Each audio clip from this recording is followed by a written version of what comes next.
I'm at the Colonial Building in St. John's, Newfoundland and Labrador. It was home to the Newfoundland Legislative Assembly from 1850 until 1959. But on April 5th, 1932, prompted by the Great Depression and corruption in the Sir Richard Squire administration, a peaceful protest turned into riots and violence. The riots led to the fall of the Squire's government and the defeat of his Liberal Party. You can see how small the doors are here behind me, and that was done to keep rioters out according to folklore.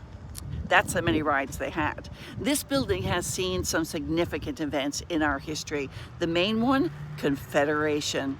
Today, Newfoundland and Labrador is a proud part of Canada, but joining Confederation was a long and often bitter journey.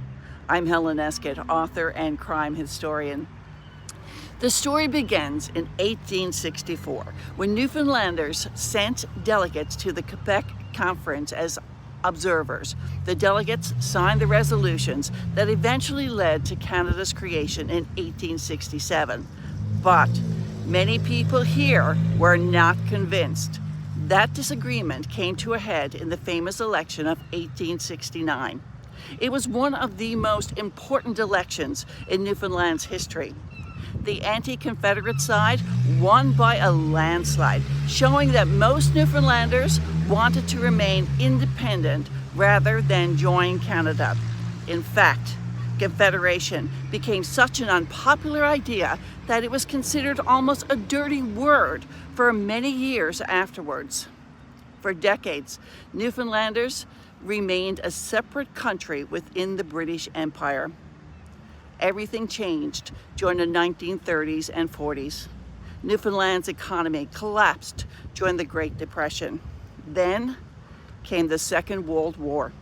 That brought renewed attention to our future. By the late 1940s, both the British and Canadian governments believed Confederation made sense. By 1948, Britain was eager to reduce the financial burden of administering Newfoundland after years of commission of government. What Britain did not realize is that Newfoundland and Labrador was rich in offshore oil. We are a world leader in seafood exports. We are rich in minerals, including iron ore, nickel, copper, gold, and cobalt. We have enormous hydroelectric potential with Churchill and Muskrat Falls. This province is becoming a leader in ocean research and technology. And don't forget about tourism.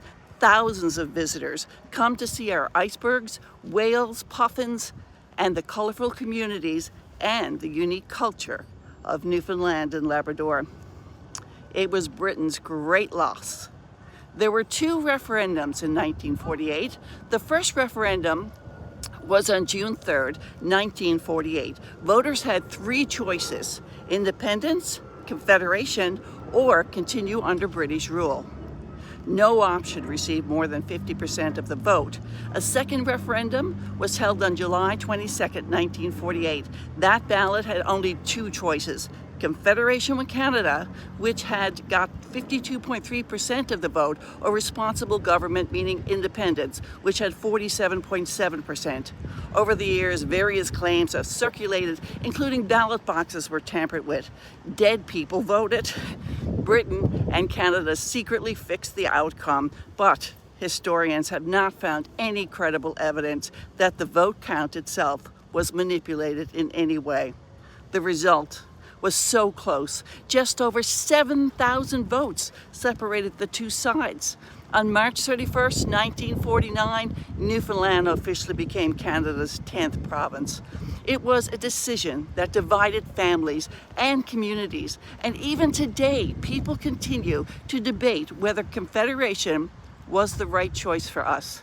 It remains one of the most significant and discussed events in Newfoundland and Labrador's history. But if the vote was held today, how would you vote?